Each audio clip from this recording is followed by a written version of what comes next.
Today we're going to be looking at a channel called Cody's Lab. Specifically this one called Breathe All Noble Gases. Apparently the ones that are easy to obtain. For those of you that don't know me, I'm Tyler Folse. I'm a nuclear engineer with a little over 10 years of experience in the commercial nuclear power industry. From engineering to operations to emergency response. I don't claim to know everything there is nuclear, but I can certainly share some knowledge. Let's check this out. Alright everyone, welcome back to Cody's Lab. So, in front of me here I have samples of each of the noble gases. These are the least reactive of all the elements, and they comprise the column on the far right of the periodic table. I have them arranged in increasing atomic weight. So now you'll notice these labels as green that say non-flammable gas on them. While it's true it's not flammable, and they're typically not toxic, they wouldn't in the case of noble gases be, but it would also be asphyxiant. So that is to say, if you inhale it, it isn't going to poison you, but it's also not oxygen, so you can suffocate if you just inhale too much of the stuff because you're just not bringing in oxygen. So just because they're non-reactive, that doesn't mean they can't be dangerous in certain contexts. So the members of the noble gas family are of course helium, neon, argon, krypton, xenon, I got some xenon, okay. And radon.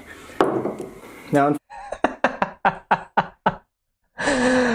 takes it from a rock, or you could just go down to your basement and get some radon gas. unfortunately, radon is very radioactive, decaying in just a few days.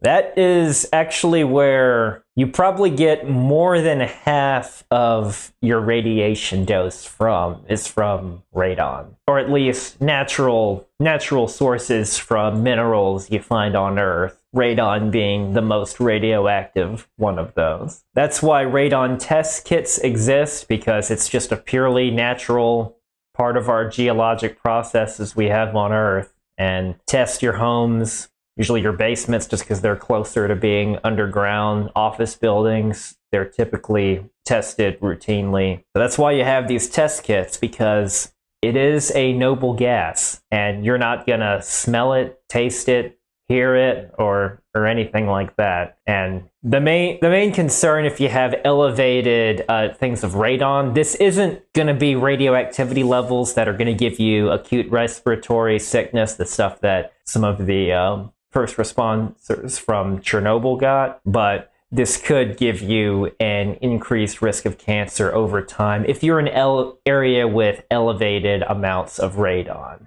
Now, the little bit that the average amount you get is nowhere near a dangerous level, but there could be, if you just happen to be near a certain types of rock formations, then yeah, that's one of the reasons why places are tested.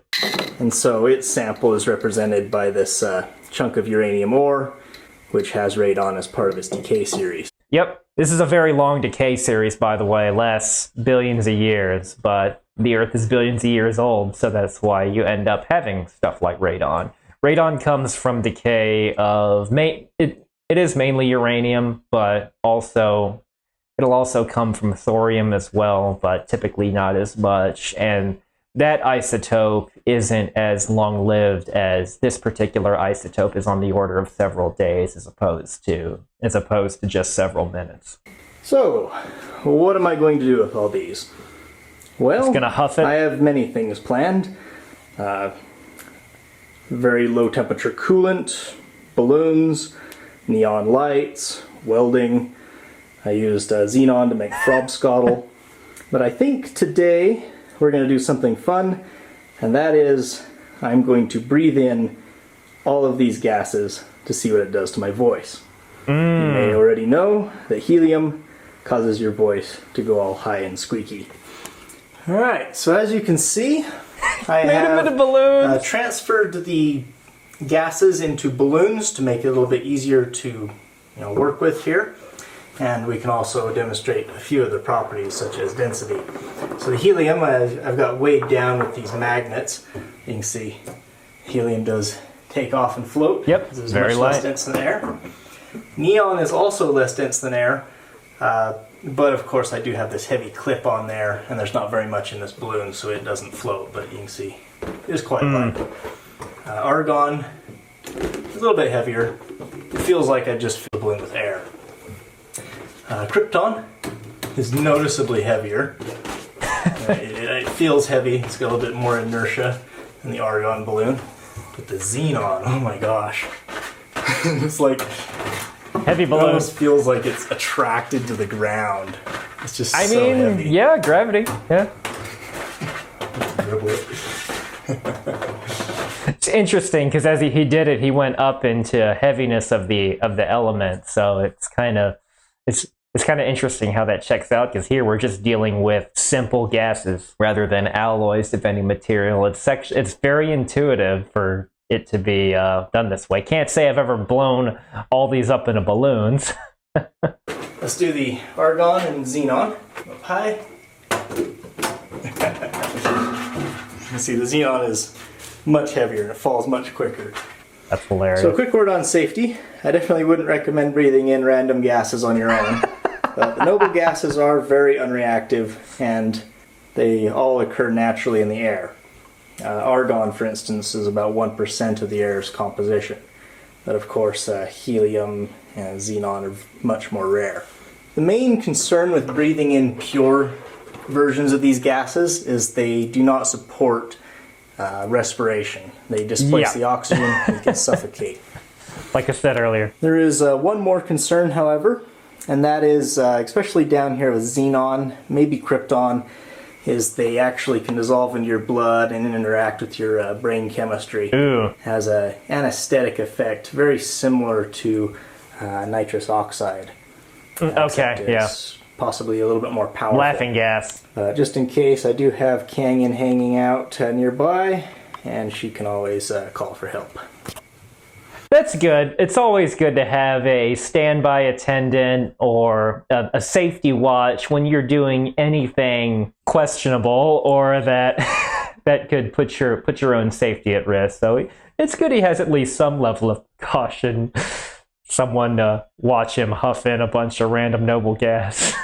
So, I believe the plan is to breathe the gas, and then I'll say something, and then I will do some breathing to get rid of the gas from my lungs, and then I'll go to the next gas. I will do some breathing. Probably just... That's awesome. All right, everyone, this is helium. That's probably good enough. I'll just say that for each of the words. At least we'll have the all right, everyone that is the same for each of them. So, here's the helium. So a good, you guys probably know what's going to happen here. Mm-hmm. Here goes. All right, everyone, this is helium. Oh, yes. Interesting, in nuclear fusion reactions, helium is actually the product often when you fuse isotopes of hydrogen, such as deuterium and tritium. Gives you a bunch of energy and some helium. That's what's happening in the sun right now. Fingers are dirty. Much fun. Okay. Some neon.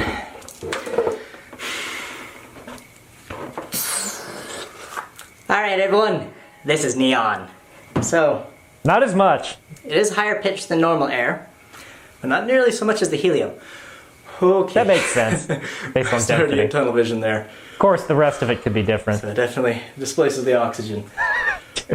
Probably should give myself a little... Yeah, might need to take a little bit more of a break there, maybe. Or you could even just have some oxygen, in an oxygen tank to help with that on standby. bit longer in between each sample. I'm worried for the xenon. Alright. Kangen's over there with her phone. Alright. Argon, the one that's normally in the air, most prevalent. See this at the plant for welding, mainly. Alright, everyone, this is argon. A little bit deeper than Deeper. normal air, I'd say. Just sounds like I'm just a Just a big burly guy. Yeah. I've never seen anyone do this with argon.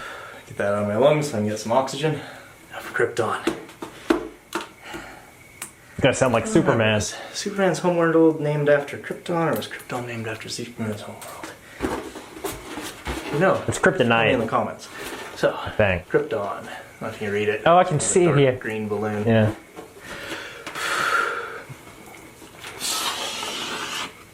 Hi everyone, this is Krypton. It sounds like I'm from Krypton. This is great. It does kind of sound like maybe General Zod or Bizarro's Superman. Oh my gosh. That one was good. Might want to have some oxygen there, buddy.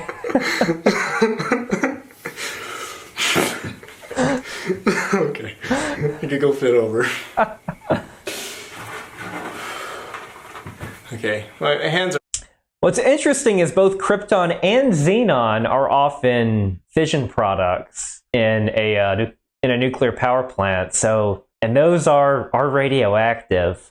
But I would say that they are less hazardous than other fission products, such as iodine, which can get in your thyroids and can cause thyroid cancer. That's why a lot of off-site dose assessments post-accidents measure dose as dose equivalent iodine 131, because that's the most dangerous isotope.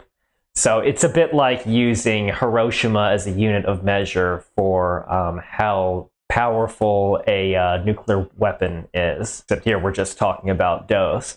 But the good thing about Krypton and Xenon is even the radioisotopes, you inhale them, they're not going to stay in you because it's not reactive.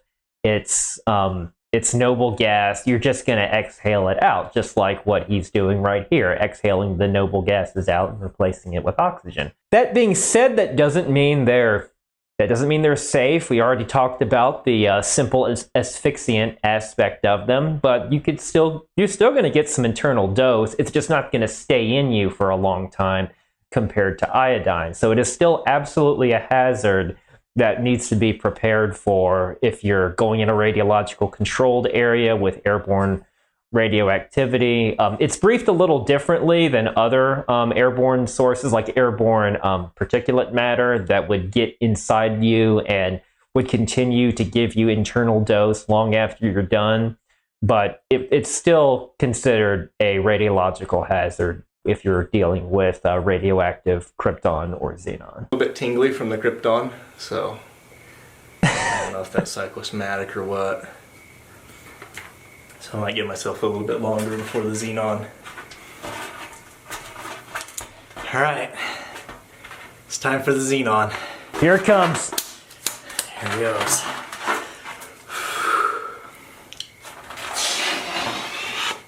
Hi everyone, this is Xenon. Yeah. Oh man, that stuff is heavy. Notice he didn't inhale as much of that just because it was so heavy.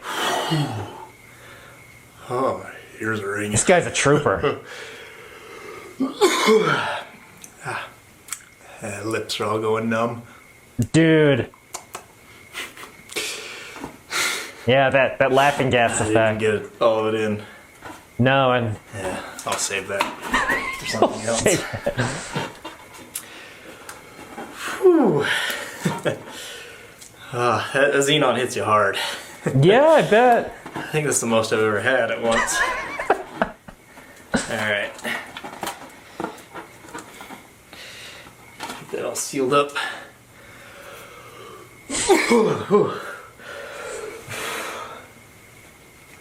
Not sure it's all out yet. There we go. My leg's shaking. Not gonna have something from an oxygen tank there to give you a There you little. go. Xenon. So, there's the one more gas. It's the ray.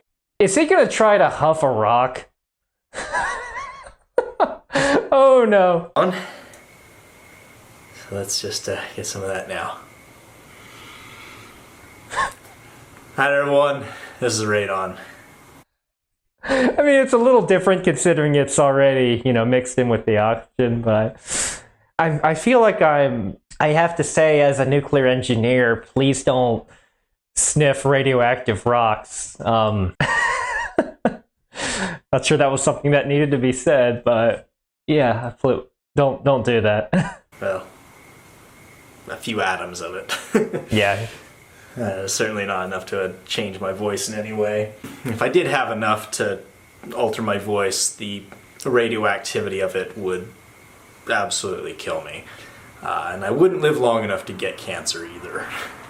Now, I don't know enough about altering the voice, but it would still take a lot to give him, I think he's referring to acute radiation sickness, because everything is so diluted in atmosphere. Concentrated radon gas, that's not really a thing, just because everything is so ventilated that the types of radon that we talk about being health risks, and here we're talking specifically about risks of lung cancer. If you inhale enough of it, it can absolutely kill you. What will kill you faster, though, would probably be the asphyxiation effect. Because even very high doses are still going to kill you over a few hours. I still think if you were to get like just concentrated radon like that, don't know where you'd get that. That's not something that's kept around at a nuclear plant or anything like that. But if you were to get that, just because of the density and the asphyxiation, I think that would still kill you first. Because while it does emit a lot of radiation poisoning still takes a while to kill you. So let's say you have enough that would give you a lethal dose, you've probably suffocated before what's left of you dies of radiation poison. But the main thing with radon is it increases your risk of lung cancer, because it's not going to be concentrated like that. So you're going to be looking at doses over the course of years not in a house that, say, has a lot of radon in the basement, for instance.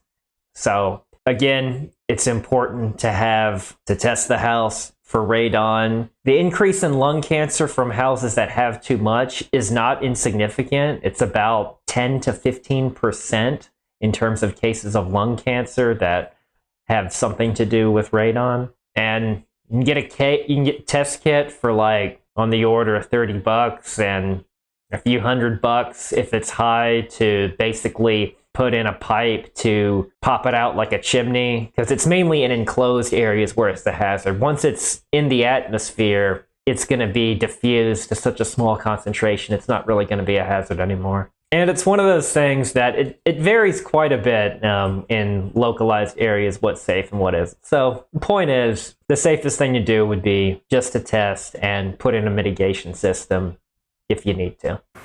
Just that the heat generated from its decay would absolutely be enough to just burn everything. I'd probably drown in my own fluids within minutes. And I'm sure there's some of you out there that are like, oh, but you see, element 118 was also discovered to be in the noble gas group, so unless you have a particle accelerator, you can't have all of them. Yes, that is a noble element, if it follows the periodic trends. We don't really have enough to have had any experimentally verified chemical Not to mention that would be so expensive. Mathematically, we've figured out, though, that it probably wouldn't be a gas at room temperature, assuming you could remove its radioactivity. It'd probably be a solid, in fact. Not to mention, it's not going to be there for long, so if you somehow could synthesize enough of it, it would just decay away so quickly. So it wouldn't be a noble gas anyway.